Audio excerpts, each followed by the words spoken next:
Monday on the Pagan Perspective. I'm Yeka, substituting for you today. And I apologize, it's quite late getting this video in, so it's a little bit grainy with the dark. But I wanted to make sure to get you guys this video. And I really wish that I had had a little bit more time to prepare for it because it's a huge topic. I'm going to post it here below and also read it to you so you just see how big of a topic it really is. It comes from 77GPL, and they write, "Would you make a video on how humans see God, and what do you really think the creator or the higher being really is? Not just like God/goddess, but more like the source of energy. How do you think he really is? Does he need us? Is he physical? Does God have a core or nucleus? Is God like a ball of energy somewhere in the universe? Is he a big man in the clouds? Is he just a living force in everything that lives inside all life? Does God have the same consciousness as us? Does he think like we think he thinks? He's obviously not human, so why would he think like one? What is God?" I've come to the conclusion that there are three ways in which most people see God. 1. A man-like person that lives in the heaven or other dimension or the clouds that thinks like a human and acts like one. 2.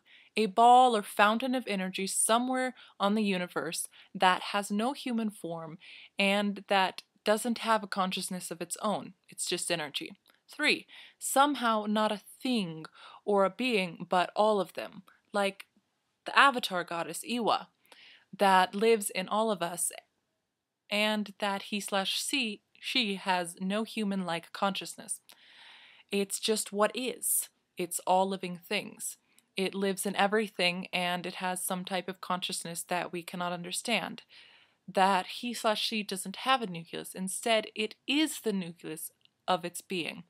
It is the spirit of the universe. So I know it's a bit hard to understand how I said it, but how do you think he/she really is? So first I was kind of stumped how to answer this because, as I've mentioned before, I don't identify as a theist. And this question is really working based on the premise that whoever's answering it believes in God or goddess or deity of some sort, and I don't. So a lot of the questions in terms of is he physical, consciousness, all of that really doesn't apply to me. So keep watching this week and see what the other hosts have to say about it. But I'm going to focus this video on how it does apply in my practice, and that is looking at what do I think the role of deity is for humans and the functions that it play and how those functions are actually filled in my practice as a pagan. So I think starting with a little bit about how humans see the world. And humans, I believe, see the world through a particular framework, and that is the human framework. And part of that comes from us as a species. What did we evolve? How did we evolve to interact with the world? The patterns the social patterns that are innate patterns, but also the patterns, the framework that we get from our cultures. And then another layer within that is our personal experiences. So each person is coming to the world and viewing the world with these different layers of things affecting the framework that they see.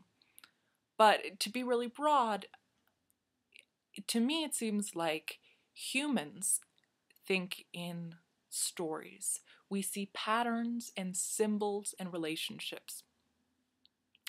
And that manifests itself in different ways. One of the big ones is that when we look at the world, we often see things in terms of families. We like to structure things in terms of what's related to what, whether we're looking at the tree of life or we're looking at types of mathematics or genres of books. We classify them into families. But we also look at things like mountains or rivers, celestial bodies like the sun, crops, things that are life givers or that we depend on, we think of often, you'll see in names of them, they're often parents, the Sierra Madres, they're the mother mountains, or the sun is often a father figure, or rivers being mother figures, that sort of thing. We understand the world that way.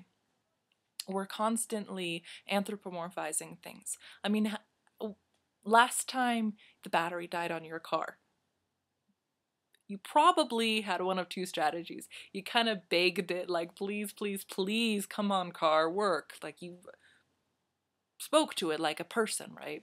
Or you got angry and you yelled at it or something like that. Those are two, maybe you had other responses, but we're constantly anthropomorphizing our machines, other animals. I mean, how many videos, how many movies have you seen in which ants are running around and talking and having like feelings like we have? We like to understand the world that way. We have stories about the way that the moon feels towards the sun, or the wind with the mountains, and that sort of thing. We also think with symbols. The words that I'm speaking now are symbols that you are taking and interpreting. They represent things. The words themselves, they are sounds. They just represent something, but to someone who doesn't. Okay, anyways. And one can even think about roles that people play, like the role of the lover or the rival or daughter. Those things are also symbols. They represent ideas. So to me, it isn't a big surprise that when we start looking at the world and we're trying to understand it, we anthropomorphize it. That's one of the things that when I look at gods, we often put names to them. We have them represent, the goddess of wisdom or the god of the woods or that sort of thing, because it helps us understand, because it's within the context that we see the world.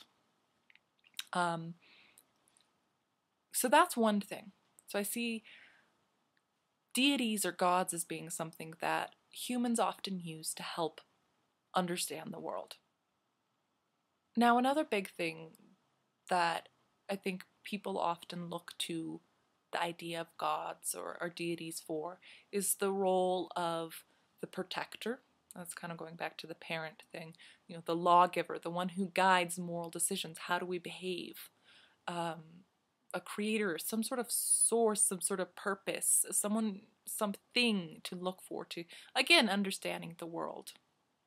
And another one, sometimes comfort.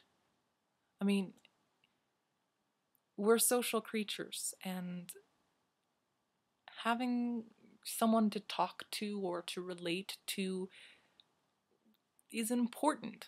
It feels good. It's necessary for us to have some sort of relationship. And sometimes that relationship doesn't necessarily need to be with another human being. Sometimes we can have relationships with things that, whether that thing is there or not there, depending on your perspective, the relationship is there.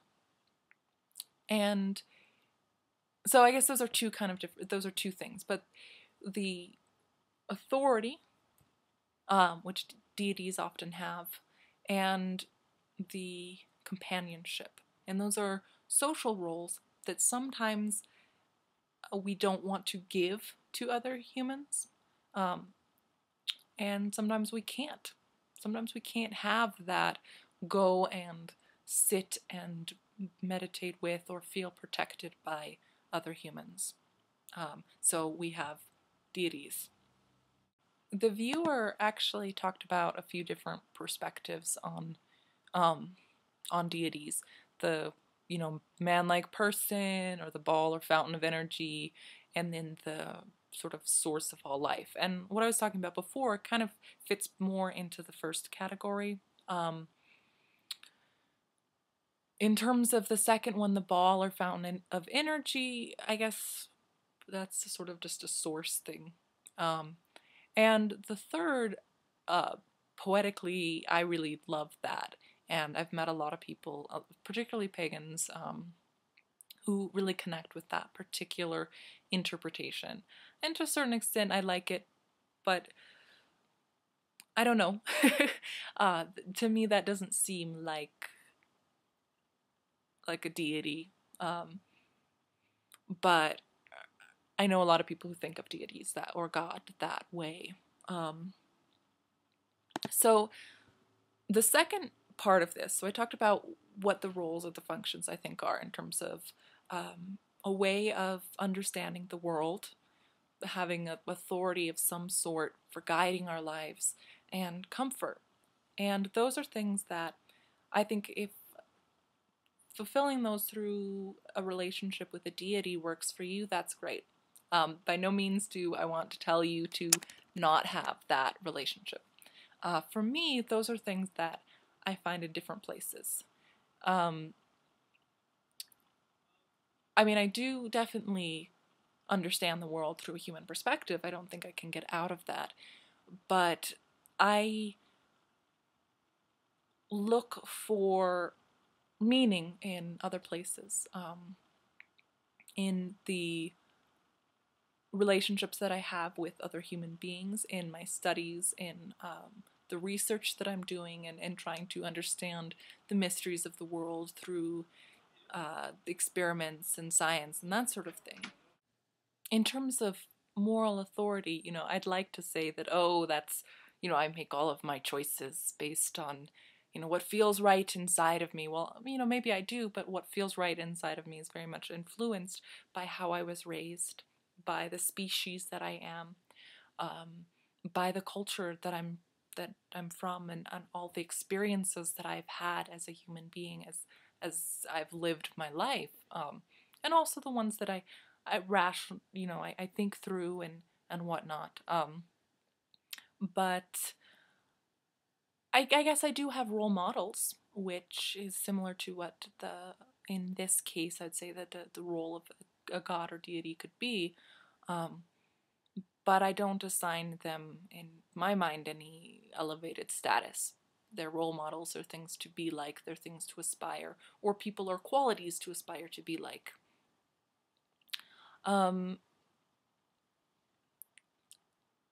and when it comes to that deep relation or connection, I have loved ones in my life, and I also do meditate and journey and go inside myself and have that sort of relationship, but I don't name it the name of a god.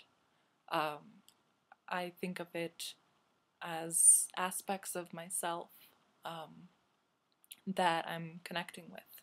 So I know this video has been a little bit choppy because I wasn't really sure exactly what to say. I spoke for way too long, and so I'm going to edit this and make it a reasonable length to actually watch. And I'd love to hear your perspectives, what gods you believe in, or what god or goddess is to you, all of that. So look forward to watching everyone else's video this week, and stay warm. Have a great time.